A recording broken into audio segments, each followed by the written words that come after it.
The Order of Light presents We Are the Disclosure, episode 21. With our guest, Samantha Hammond, as we explore what waits on the other side of death. Now is the time for those with experiences to speak. We are not waiting for the disclosure. We are the disclosure.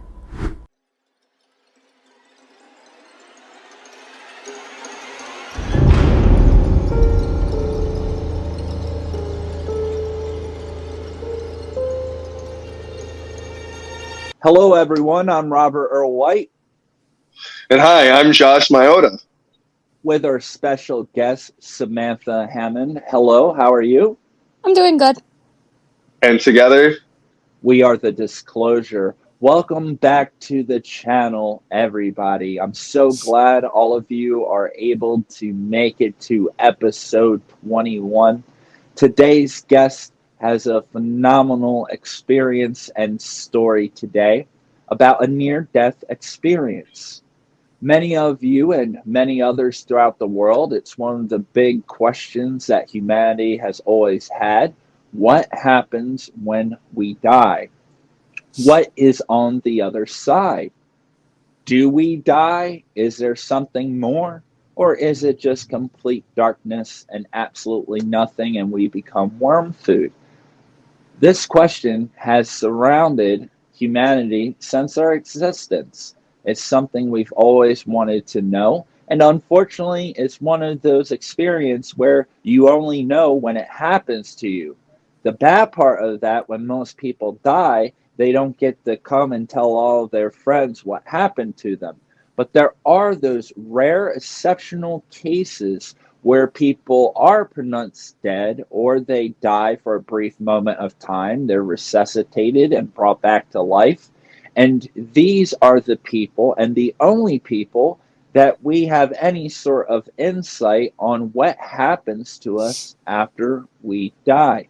Now, Samantha's story, it's very complex, and there's a lot of layers to it. And to understand her near-death experience, you have to understand different aspects and times of her life and how this whole experience and the knowledge obtained from this experience and the message she received from this experience, that took time to process and for her to come to terms with it and to start to understand what happened to her when she was only 9 years old. Incredibly young for an experience like this. So, with no further ado, Samantha, welcome to the show. Thank you so much for being brave enough to come on here and share this experience. Myself, I've always been fascinated in what happens after we die.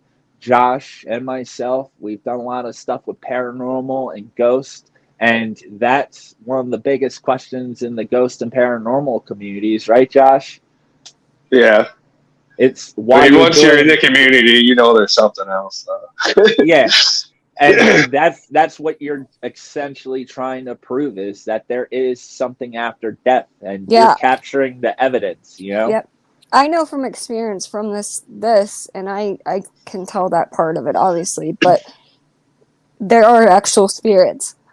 So that's a real thing. There are doctored videos, obviously, but no, there's real spirits. Absolutely. So, Samantha, without making everyone wait to hear your experience and your life story, can you walk us through, tell us a little bit about yourself and just lay out an outline of everything that led up to this and unfortunately your family situation, etc., and just walk us through a little bit of your life so we can understand this experience. And obviously, we want to hear about your near-death experience and what you saw and what you felt and experienced. Okay. So my mom and Mark, who is my biological father, were married, had me and my brother, and he ended up having a bunch of other kids. So I grew up in a house with 7 kids. Wow. And my bio father is not the nicest guy. He is what I call a sadistic narcissist. Was he And abusive? very. Yeah. Any kind of abuse you can think of is what would happen. It's the type of stuff you would see on Lifetime. Like, any kind of movie that's on there is pertaining to abuse is something I've gone through. Wow. So sorry to hear that. Sorry. Awful. I've worked through my trauma, so in doing that, spiritually things have gotten better for me. So I'm doing better with that. So, but from there, I've moved around a lot, from New York all the way to Florida. I haven't lived in one place for very long. Every 6 months to a year, I would move. So it's been hard.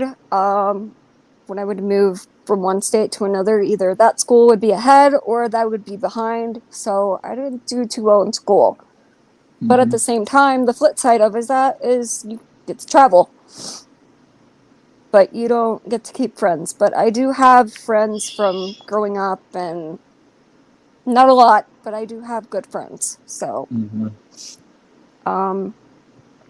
my grandma on my mom's side was very, very religious, like church. You don't talk with spirits, you don't deal with tarot cards and that. Like, she was very Bible, everything it says, that's what you have to do. I grew up in church, so I did go to church. I ended up wanting to go myself. I don't do that anymore. I believe in the universe, but not the religious side of church.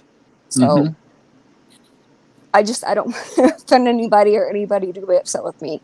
Yeah. So yeah. Wow. Um, And I understand you with the moving all the time. I was in a different school. One upside of that, you get a lot of redos. You get to recreate and reinvent yourself every time.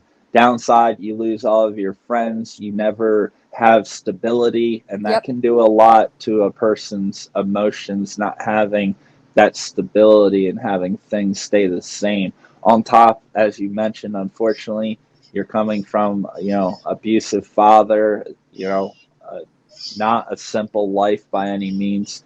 So, now that we got a little bit of you traveling on, when did this experience happen? Was this when, your mother and father were together, the same father that was abusing you? Did this Yeah, experience happen during that time? yeah, they were still together at this time. I was getting sick a lot. Like, I would have strep throat a lot. I would get the flu easy. I would just get really sick easily. But I honestly think that was from the abuse, not so much from like um from my tonsils, not so much. Because when you're in fight or flight all the time, your body's gonna break down and you're gonna feel sick and all that. Um, she took me to the doctor, and they suggested that since this happens all the time, to stop this from happening, and I guess my tonsils were swelling, to have tonsil surgery. So I had the surgery, and I wasn't taking pain meds. I don't know if I was given them and they were stolen from me. I don't know that part of it. But what they tell you to do is eat like really cold stuff and chew gum, and so you can exercise like this part. But Mm-hmm. I wasn't doing that. One, Mm-hmm. because I wasn't allowed. Two, because it hurt. Mm-hmm. So my mom and Mark got into a huge fight, and I can still picture this to this day. It was bad. Cops got called, they got arrested, and I had went to my grandma's. And my mom came home that next day. And actually, that next night, I think this was like 4 or 5 days after surgery. It wasn't that long. We had went to bed. I had woken up because I felt something wet in my throat coming up. I didn't know what it was. I think it was like 2, maybe 3 times after I had finally gotten up, went and spit it out, and then just went back to bed because I was half asleep, didn't know what was happening. I woke my mom up and she turned the light on. This was like a 1-bedroom apartment. It had a living room, kitchen, bedroom, and then bathroom. So when she got up and turned the light on, you can literally look from the living room into the kitchen. She saw blood in the sink, looked at me, and realized what was going on because I wasn't drinking or eating. So the scabs on my throat were not being kept moist. So they came off. Wow. So I was literally spitting up blood from my throat.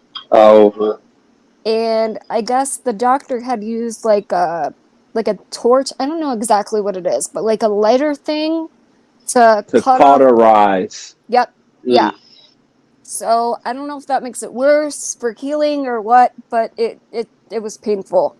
So she had called 911 because I didn't stop bleeding. When she had called 911, she tells me this story all the time. She said I was as pale as white paint. And I'm pretty pale as it is. So Blood loss. it was bad. Mhm. I did not Yeah. stop bleeding. All I remember her calling 911, but I don't really remember much after that. I had woken up once in the ambulance, but I wasn't awake for very long because I was losing blood. So I was essentially dying on the way to the hospital. Mhm. I woke up another time while I was at the hospital, and they were using, I don't know what those things are called, the things that they the things that they use on your chest to wake you up, like to essentially electrocute you. What are those things called? Defibrillator. Yeah, yeah. that. They said that they had to use those on me 5 times to get me to my heart to stop beating again. Whoa, 5 Um, times. How? So when you got to the hospital, at that point, you essentially bled out, we could say, and they were trying to use defibrillators to shock you back. They said they had to do that 5 times. Are you just to get my aware heart beating again. No, how So you were how dead then. yeah, how do you know how long you were out for, estimate, I guess? no. Wow. I honestly don't know. I've never asked my mom that because when we start having a conversation, I honestly think she's still traumatized from it. Yeah. So I don't really try to push too hard for that information. Hmm. But it maybe Wow. like 30 minutes, maybe 45 minutes. I'm not sure. I guess. I mean, it's hard for you to tell without someone who's consciously awake to tell you, hey, you were out 20, 40 minutes. How are you supposed to know if you're dead? You know? Exactly. Wow. Oh, geez. And just for everyone listening, I want to back it up because unfortunately, this is a lot of levels of messed up. All right. Your bio male and your mother got in a huge fight during not 4 or 5 days after you had this surgery. Clearly something was, you were being neglected. You definitely should have had some sort of pain medication. The fact that you didn't, we're not accusing anyone of anything, but people can put 2 to 2 together. All right. And you I were just want to being, say this. It was not my mom. If yeah, that's what happened, it was not my mom. I just yeah, want to put that out there. yeah. Disclaimer, great one. But regardless, they get in this fight. The cops are called. Both of them are taken Taken off to to jail. jail. Yep. You're shipped off feeling worse, not drinking, not eating, in pain, can't talk, throat's probably all swelled up. You're shipped off to your grandmother's house. And then eventually, when your mom got out and all that, you all got, you were back with her. That's when you were waking up with the blood in your throat. And now, oh man, when it rains, it pours. That's a lot all at once. So you're, you know, dead on this table. I'm trying to find a fancy way to put it, and there isn't, but you See, bled I out wasn't even in surgery yet. I was still on the ambulance bed at this time. all the way. And that's when they were doing the fibulators. Yep. I was Whoa. still Okay. on the ambulance bed at this time. Wow. So, all right. They do that 5 times. I guess they got something or got to the They got my hospital. heart beating again, but when they were doing that, I was already out of body. I wasn't even in my body Okay. anymore. Before the ambulance got to the hospital. No, correct? after the 5th time, they finally got my heart beating again, and I woke up not for that long. I passed back out again. After that happened, I popped out of my body. So, In the hospital. In Yeah. the So hospital. you remember popping out of your body, though? I don't Like, you remember physically like saw. popping out of my body, but I remember standing beside my body watching what was going on. And this Okay. was in the hospital room. Yeah. ER. This was It would have like been the ER, right? 5 to 10 minutes after I got of the ambulance, taken in Okay. straight to the emergency room. Yeah. So, all right, you're in the ER, you're on this table, you have this out of body experience.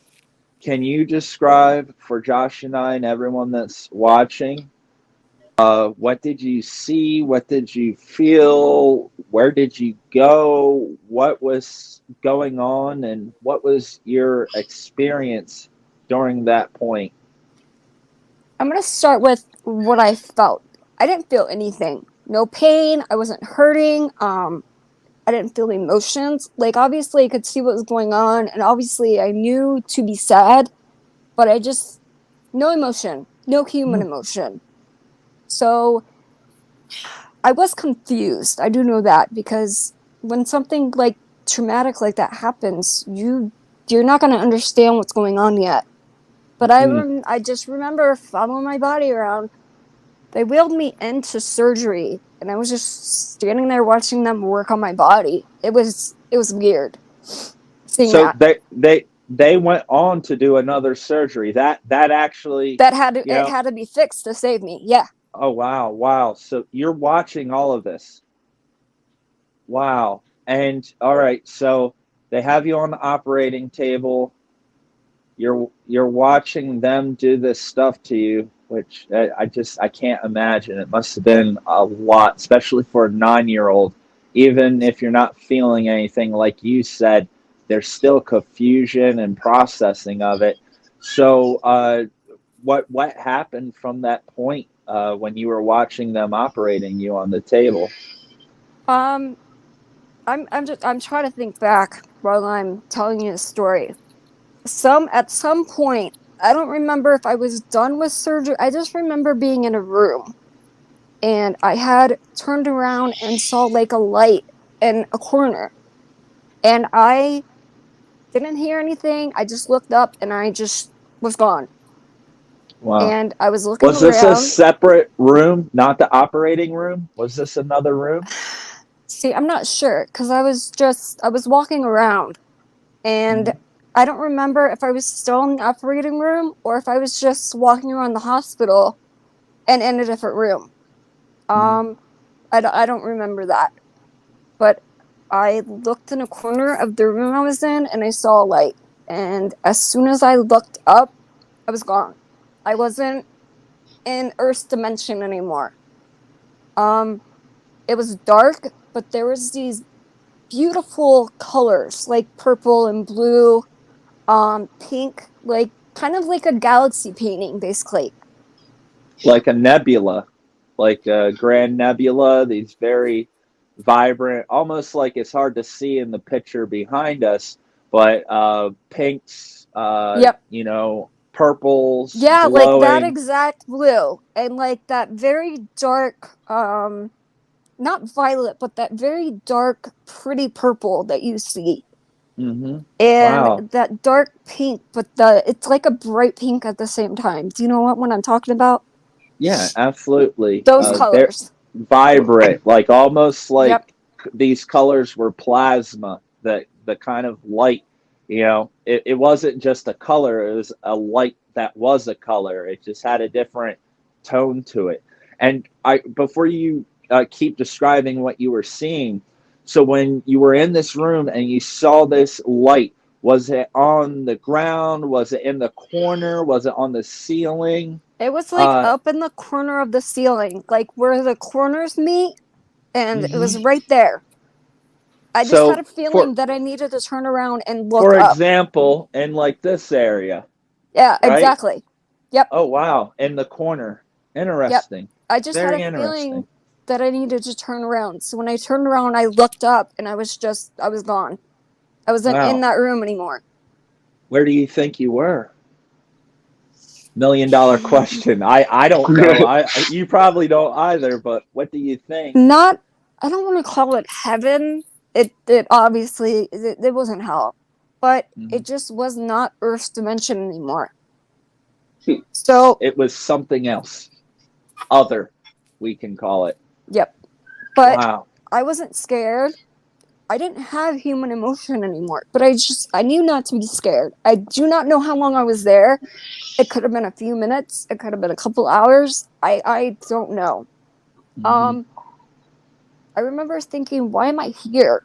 What am I doing here? And I heard my grandma's voice. I didn't see her. I heard her.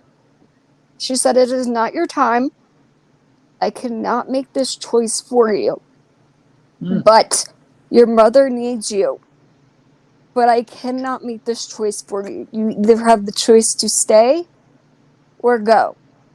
And I just shot back down to Earth, and I was back in my body, and I woke up from surgery. Amazing. Were you at that point?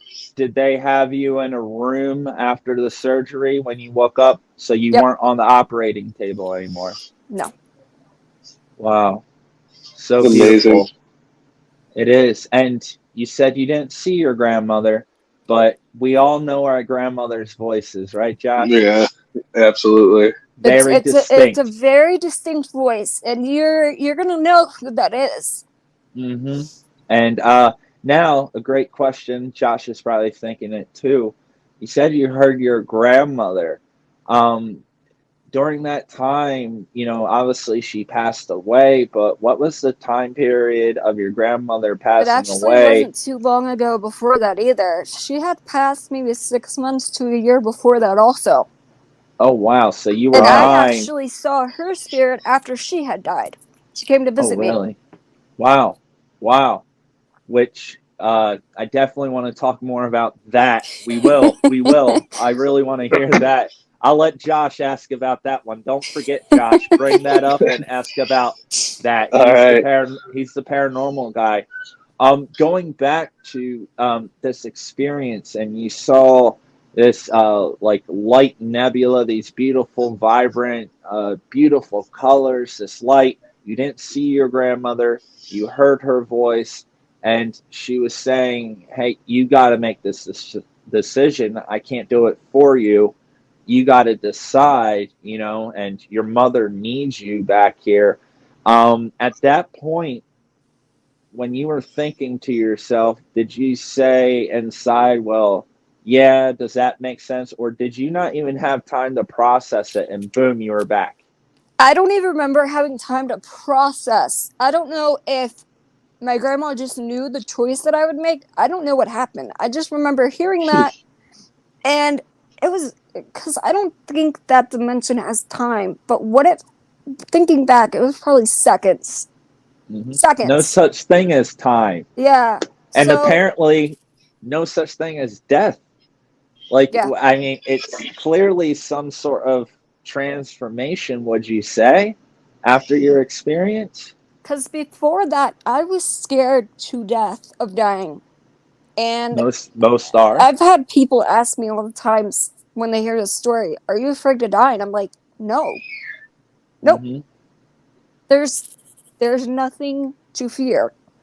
Because we don't die. We are literally energy. So, no. Oh, that's beautiful and powerful. And it's really unfortunate that the people that were around you in this situation, they're not able to tell you the lengths of how long you were out. But at the same time, it's really remarkable how much of this you have obtained. And if you don't mind, Josh, take it away and bring up that question for us, because I want to know.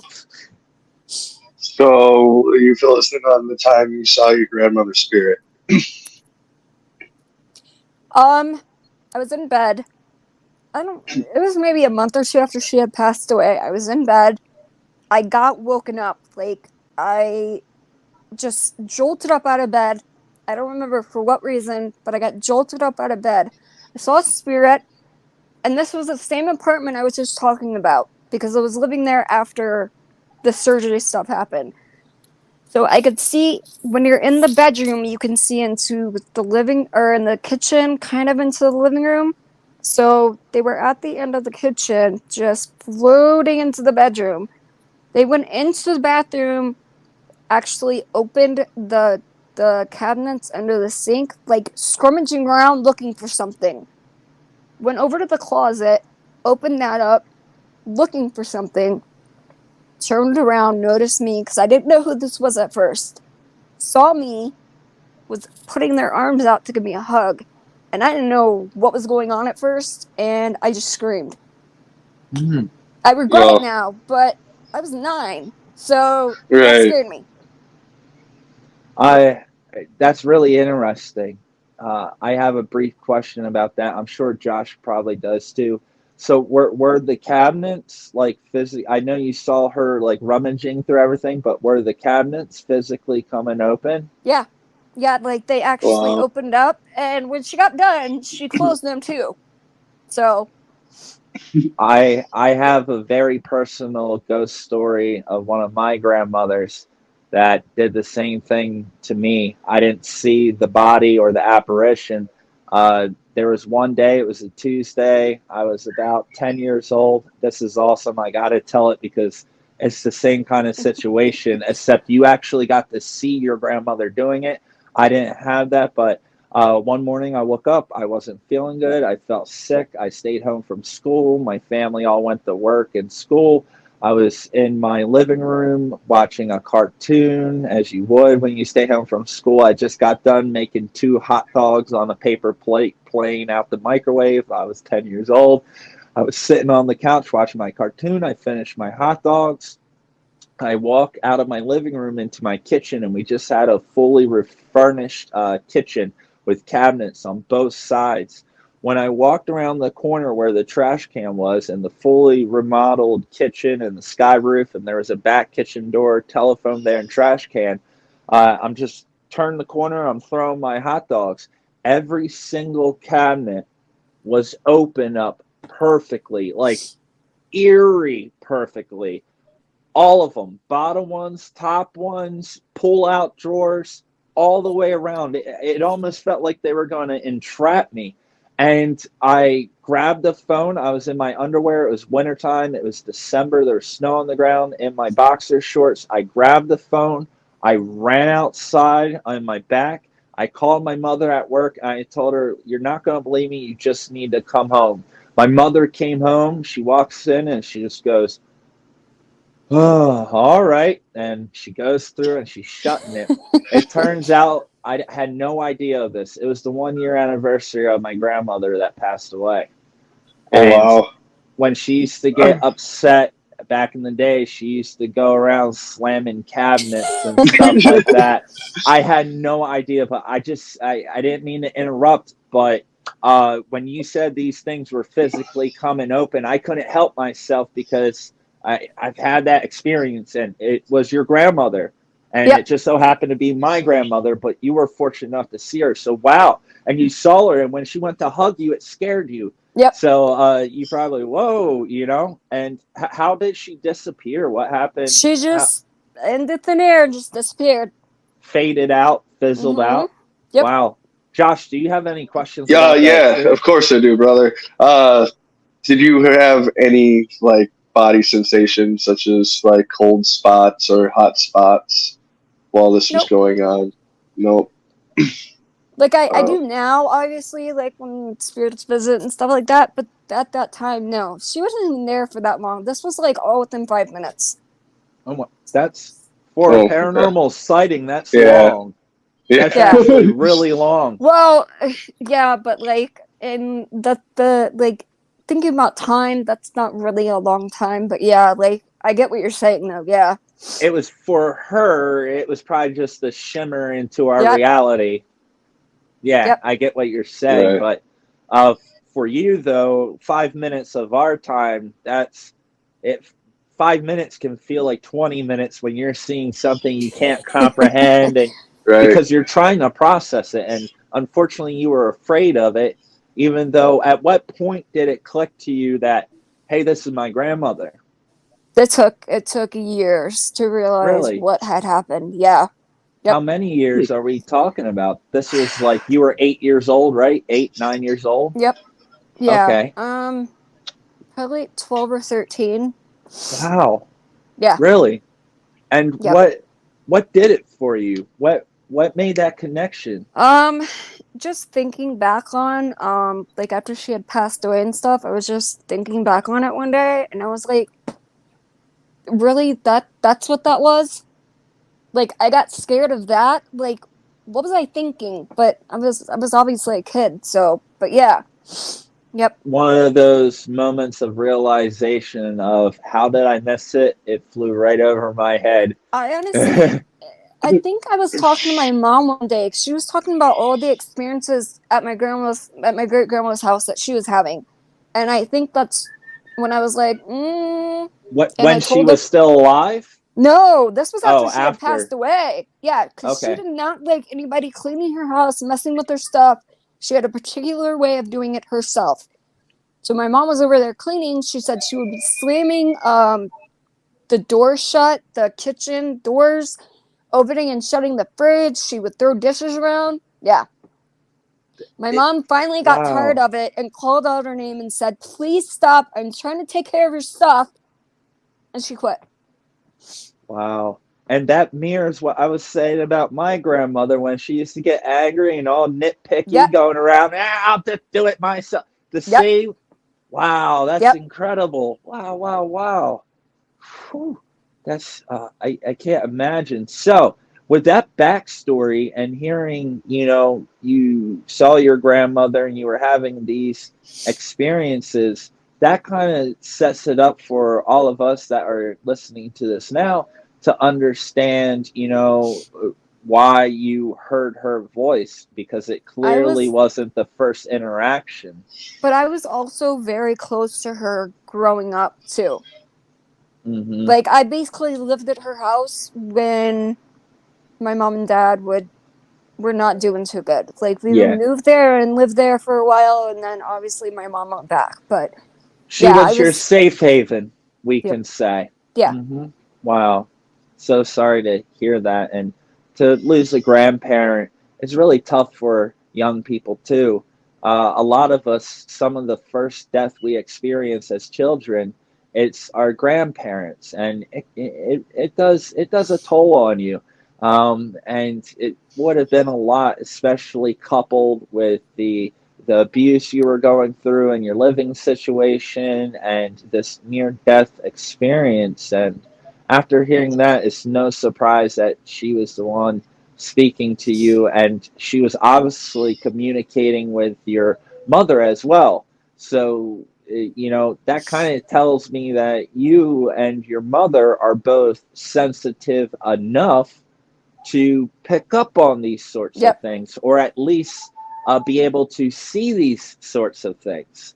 And that may play a role in your near death experience of you actually being able to obtain the memories of seeing yourself down there and what was going on and going to this. Maybe others have been through this, but maybe they weren't as in tune or sensitive to these things. So maybe, like your grandmother's ghost, maybe it's flown over a lot of people's heads, being unaware of what's happening to them. Just like you said, it's really confusing. And you're just trying to process it. And before you can even do that, you said, boom, you were Yep. back in a bed. So that's very interesting. And Josh, before we start to move on a little bit, do you have any other questions pertaining to what her mother was experiencing with her grandmother, or what she was experiencing with that ghost? Did you share with your mom the first time you saw your grandmother? Or Yeah, she heard even me screaming and ran in the room okay. and said, "What is going on?" I said, "I don't know what I just saw, but there was a spirit in this room." She didn't question it. She didn't tell me I was wrong. She didn't tell me, "You didn't see that, just go back to bed." She comforted me, and so I fell back asleep and just went back to bed. Wow. So she didn't deny it. She comforted you and just wanted you to get back to sleep and not worry about it. Probably because she probably knew exactly who it was and knew that it wasn't a negative entity there to hurt you. It's just your grandmom doing what she's If I always done. remember correctly, she might have even told me, "It's probably your great grandma. She's there to protect you." Kind of like, just don't worry about it. It's not bad. Just go back to sleep, kind of thing. Yeah, just letting you know that's all right. You have nothing to be afraid about. And yeah, it's quite an experience. And I've heard a lot of different ghost stories and things like that. I find all of them interesting, and everyone has them. It's especially when it comes to family members. So many times you hear about people losing their family members and loved ones, and having some sort of sign from them. Yep. So now, with this near I death, got oh, go one ahead, thing Josh. to ask before we go on. Have you What's ever that? have you ever saw a medium before? Or Have I? spoken to one? Yeah. Not about Have you this, but about other stuff. have you ever made contact with your grandmother? Well, Um, Not since then, no. okay. Okay. Wow. So this is a lot of stuff going on between the sightings of your Hang on. grandmother. If you want to know why I haven't done that, is because I don't question those situations. Because Yeah. I feel that's what it was. I believe that's what it was. And I don't want or need anybody else to tell me, "No, that's not what happened," or Yeah. anything like that. So I haven't questioned it. There's no reason to. You know who she was. You Yep. know what she was doing. What else could they provide? That you don't already know. Yeah, and I Like don't I have you're. for questions about I what for happened. myself, when I speak to a medium, though, it's because I like to contact with that person that I can no longer speak with. Yeah. That's really just why I asked. And we all have the capability for us to do that within. We all, no matter who we've lost, it's not as easy for some For of some us as people, yeah. others, but we do all have the capability. It's just it takes practice, and sometimes the signs they give us aren't always what we expect it to be, for sure. But yeah, very interesting. So you have this near death experience, which, it's kind of one of those experiences where it is what it is. There's no more to add to it, it's no more to take from it. It's what happened. That's it. People listening, take it for what it is, because that's what you're taking it as. And that's the best way to understand it, because it was so beyond anything of what we know of our reality. There's no point of even trying to explain it. So, at what point did you come to the realization of this experience and connecting the dots? And what led up to that? And from that, and you reflecting and going back and really looking deeper into this and becoming more spiritually in tune, if you could kind of give us a layout of how this, started really coming back to you in a deeper way, that would be awesome to hear. Okay, I do want to say one thing because there's probably going to be questions. Yes, I did have to have a blood transfusion when I had surgery. Oh, I know wow. there's going to be Yeah. questions, so I just want to put that out there. I didn't find that out until recently either. So, just in case anybody's wondering. Wow. Um I haven't thought about this probably up until the last 6 months or so. I Yeah. haven't. Wow. I started thinking about it because I started working through my trauma, which then started opening up more spiritual side of me, and my gifts started to come through. More memories started opening up. And I was sitting down at the kitchen table with my mom recently, like I said, like 6 months ago. Wow. And I was just having a deep conversation with your parent, like one does, and I brought up the surgery. And she asked me, "Did you experience anything when this was going on?" Because I've never had this conversation with my mom. And I was like, "Yeah." Told her what happened. Told her I heard my grandma's voice. She believed me, and yeah, I've actually gotten closer to my mom since then. Now, when It's awesome. going back, and that's I love hearing those stories, the reconnecting. It's so important. We don't get to choose our parents. They're the only ones we get, and we gotta sometimes we do have to cut it off if there's abuse like that, but other situations we got to look past those things and just do our best. I really respect you for that. That's awesome. I'm glad you guys are rekindling. Now, up to that point, before that, when you would go back and reflect on the surgery and this experience, were you aware that you were dead on the table, or were you under the impression that you just had a surgery? Uh, what was your recollection of that experience before, like, sharing this with your mother and your mother filling you in a little bit? Up until recently, I just kind of thought that I had surgery. They fixed me, and that was that. Because I've had, like I said, working on my trauma, like a lot of stuff. First 9 years of my life, I could maybe remember 4 or 5 things. Like, Wow. it was blocked bad. Hmm. So when I started working on my trauma, that's when I started having flashbacks, but also other stuff started coming through. Now that you say that, I'm trying to put myself in your shoes. And if I had a surgery done to me and a lot of weird things happen, I would have completely dismissed that without knowing like the death part and all of that. I would have dismissed that as the anesthetics and the drugs they gave me to knock me out, and I would have said that was just one wild dream, But with it, obviously yours wasn't because you saw your body there and your experience and hearing your grandmother. But I could definitely understand how you wouldn't put too much time and thought into that experience if you just kind of looked at it as it was a surgery and that was it. So, as you were saying, you started going through your spiritual awakening, we can call it, right?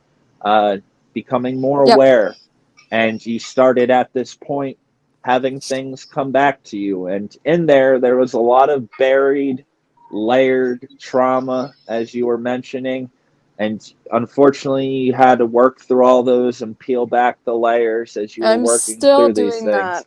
Still We doing all that. are. We It's all it's are. easier now, but yeah, there's a lot of buried deep stuff that I didn't even know happened to me.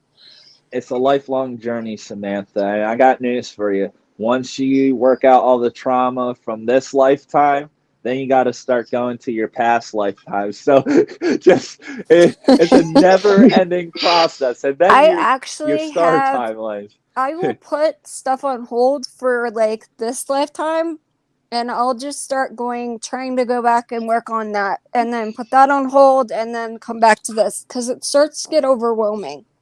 And Hmm. when that happens, if you burn yourself out, you're not going to want to continue. Yeah, and that's smart. You got to do what works for you, and whatever helps you. That's why you're doing it to begin with.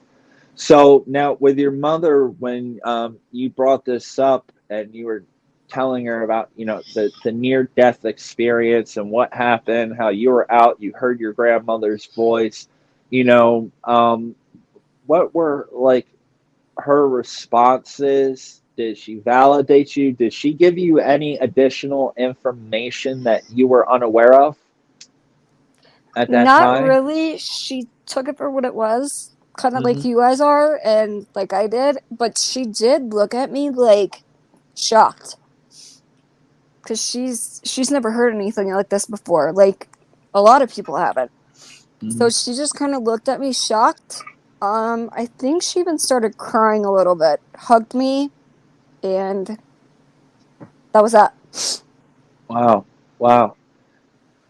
So much to take in. So, Samantha, a question I want to ask you, and I was doing some research on NDEs, near Okay. death experiences, and I wanted to know in America how many happen a year. It turns out about 9 million near death experiences happen every year. And I found a couple articles, and as I was going through all of these near death experiences, although no two stories were the same, there were overlapping parts that were. For example, what you were describing with the lights, that's in almost everyone's story, but it varies depending on a person's, experience. But one thing that I found really, really interesting is how people come out of this experience and their outlook on life after these experiences. And a lot of them, it really was a cause for a profound change in that person's life, regardless if they were living the wrong life and they got on the right path, etc. So, with your near death experience, what is your takeaway from it? What did you learn? And, what feelings and even possibly what traumas did you have with having this experience? Um, I don't certainly know if I had trauma from it, because I had Hmm. so much trauma going on at the same time. I don't think the surgery was as much trauma for Hmm. me as what I had already going on. Hmm. So that didn't really bother me that much. I didn't think about this that much until recently, but thinking back on it, I'm not scared to die anymore. I don't have a Okay, fear of it like I used to. that's awesome. That's powerful. So, ironically, I guess the way to not be afraid of death is to die. And it's interesting you say that because the article I read, the headline, it was saying 5% of people that have near death experiences come back and they have a reason to live. They're not afraid of it. They have a new life mission and these sorts of things where they actually are able to live more of a life after losing it. So, would you say that this experience has gave you some sort of freedom because you aren't afraid of death anymore? Does that allow you to live more, or does it constrain you? Doesn't constrain me, and I was like deathly terrified of dying. Like I just like a lot of people, because you don't know what's going to happen. So Mm-hmm. I don't have that fear anymore. So I can live freely, but I don't want to die. I just I want to put that out there. I don't want to die, but I don't have that constraint of fear anymore. That's beautiful. So thinking like if I think about death right now, I don't have a panic attack. I don't have fear. I don't it doesn't worry me. Yeah, you understand that's just transformation of some sort. Yep. Wow. And are you curious at all about what you saw and where you were? Are you curious? I mean, yeah, but is there really anybody out there that can answer that for me? Yeah. Right? That's my $1 million question who do I actually talk to find that out? Because yeah, I would like to know. I would like to know if that was my heaven as it would be, or if that would have been the in between, or where that would have been. Well, they say the universe is within us. So would that mean heaven is within us as well? Well, I think that, yeah.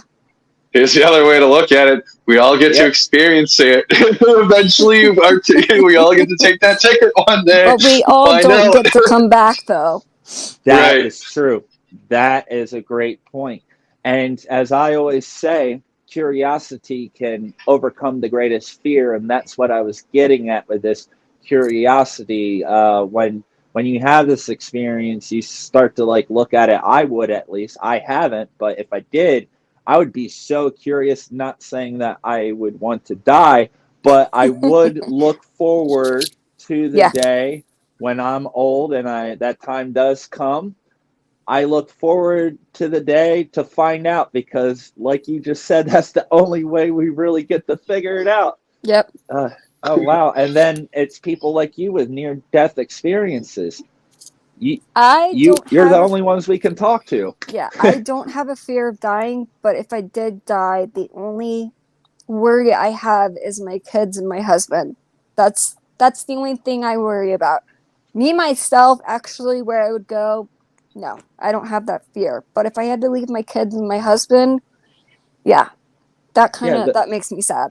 the fear of missing out and not being able to protect them and make sure that their lives are everything you Absolutely. wanted to give them.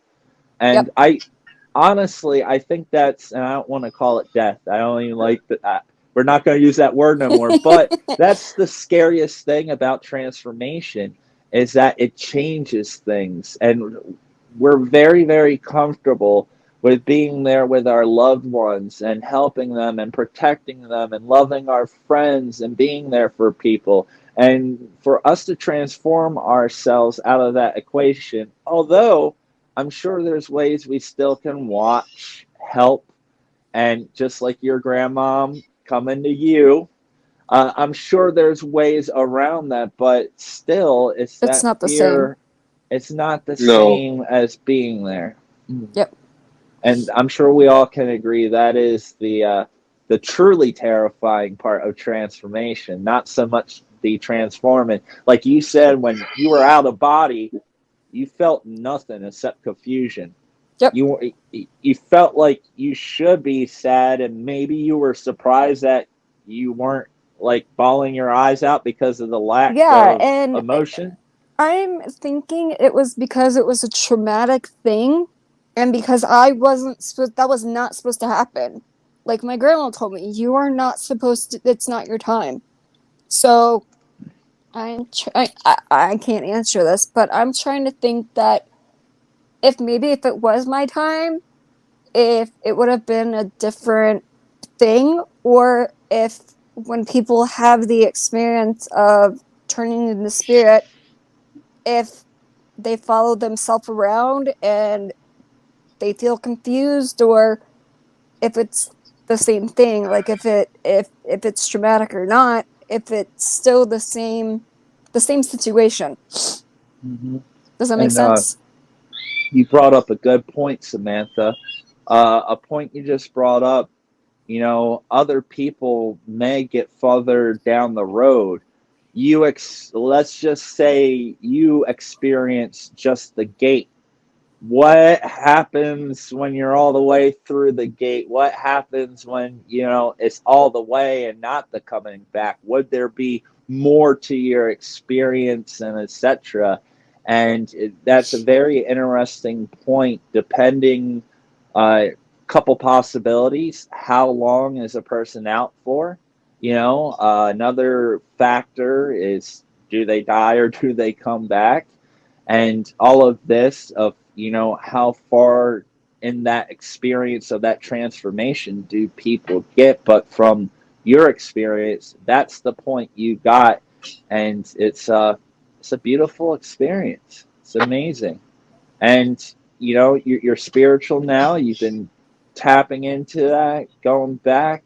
You're not afraid of it anymore. You're actually able to not have anxiety and get stressed out about the thing of, thinking about that transformation. But like we said, The biggest fear of people's lives is what's going to happen when that happens. Yep. yeah. And I mean, like we said, it is a scary thought to think we're leaving behind our loved ones and all that, and we're not there in a physical form Yep. to love them and help them. But that's a wonderful message. And like I said, when I first heard your story, and I know everyone out there, there's no extraterrestrials and UFOs and things like that, but this experience, when you talk to people that have other dimensional experiences, even people that astral project, some of the things of your near death experience Kinda overlays. go with that. Yep. Yeah. It wasn't that astral projection. Sometimes, for the most part, people are, doing this on their own. Yours was kind of like a forceful astral rejection. Yep. Like you were just throwing out your body, not by your choice. And it's beautiful. And what you were describing of those very beautiful, vibrant lights you were seeing, and how it's so hard to describe because we don't have anything like it that we can see rolling around. And we have the colors, but they're not as vibrant, or I don't want to say not beautiful, but it's not the same. Not at they're all. not alive. Would you say these lights were alive? Yeah, they were actually, it was like moving around me. That's it. Source like energy. Colored clouds. I guess that's the best way to describe it, is like colored clouds like moving around you. Yeah. Josh and I, we've had a few guests talk about their experience and seeing these other worlds. And they're even James Lindsay, he said when he went to that, other planet, he was describing the sky and the colors and how things were kind of moving really matches yours. And this isn't that kind of experience. This is a near-death experience. So I guess that kind of answers one of my own questions I've always kind of ponder. At what point does deep meditation and becoming tuned with the universe while we're alive and we have consciousness, at what point of diving in are we actually able to kind of jump over? Disconnect from this and go to there while alive? Is that what you're talking about? Yeah. It kind of makes you wonder where that line is. And if you're able to do one or the other, and you're comparing near-death experiences. You know what? Hang on. While we're talking about this, your camera is messing up so bad. My camera? Yeah, you're like breaking up like really bad.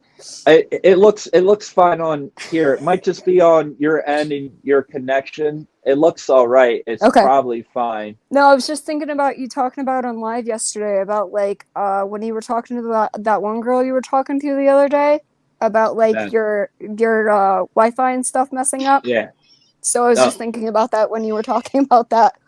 No, that was completely different. She lost her internet and got cut out and all of that. But so yeah, absolutely incredible experience, Samantha. I really appreciate you being brave enough to talk about this experience and telling it like it was. Although it's not as Hollywood as people may think it is. It is what it is. Nothing I hope ever that is. This, yeah, exactly. And I hope this story gives all of you that are watching some hope to not fear death and to maybe be a little curious and live the best life you can, and that someday when that day comes, you have nothing to worry about as long as you live a good life and help others and try to be a good person. Yep. So all of you, if you relate to Sammy, or if you've had a near-death experience yourself and you've had these sorts of experience, please leave it down in the comments. Also, you can find Samantha's information and contacts in the description of this video. Please reach out to her and check out her YouTube page as well. She would love to hear from you and chat with you and try to answer any questions you may have. And if you've had an experience yourself, I'm sure she would love to hear what you experienced. Maybe you can find some mutual details that can help Yeah. both of you understand what's going on. So we greatly appreciate everyone's love and support. Also, you can become a member of the channel by going in the description and clicking that link and getting all the goody goods. Check out the merch store, Josh's social media sites, and his Direct Me account. Also mine, that will have all of my social media sites and all the other awesome things. And please make sure you hit that like button, share, and subscribe. We are the Disclosure. Samantha, thank you so much. What an honor Thanks for to coming. have you there. Yes, Thank you for having me.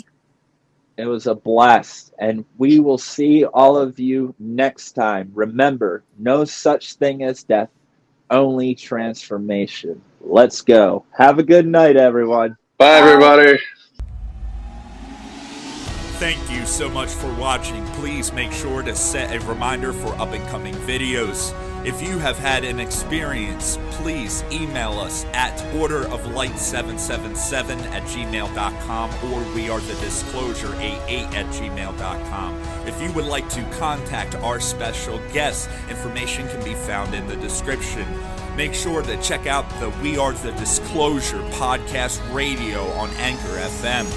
For additional information, socials, and online store, go to the Direct Me link in the description. Whistleblowers, experiencers, and contactees of all backgrounds, now is the time to come forward. Please subscribe, share, and give the video a big thumbs up. We are not waiting for the disclosure. We are the disclosure. See you next time. Please join the YouTube membership for my channel. You will get exclusive badges, really awesome emojis, member-only live streams, posts, and chats and connections with me for only $5.99 a month. See you there. Hey everyone, check out the Order of Light merchandise store. We got a lot of different t-shirts there. The Humans Aren't Real, Lower Always Creek Incident. We got tank tops of Merkaba. We got stickers, glasses, a lot of different glasses, so get thirsty. We got bags. I live in New Jersey. We don't have bags anymore, so it's really nice. We got flip-flops, hoodies, and all the ladies out there, we got a bunch of awesome merchandise for you.